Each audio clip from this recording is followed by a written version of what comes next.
هذا ارتفاع.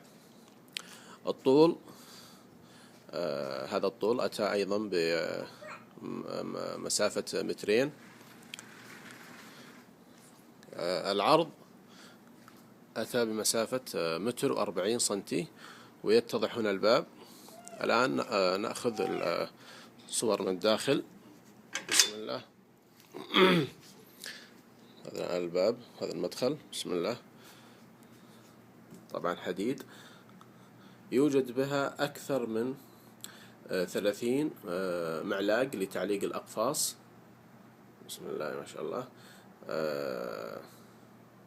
هذا الجانب 12، وأيضا الجانب الجداري 12، وكذلك الجوانب الأخرى. المهم أن هناك أكثر من 30 معلاق. طبعا السلاكة مزودة بعازل حراري. وهنا يوجد فتحة مكيف صحراوي من أعلى. بسم الله ما شاء الله. طبعا السلاكة أنا وضعت عليها التل الأخضر وقاية من الحشرات كالبعوض وغيره. والسلام عليكم ورحمة الله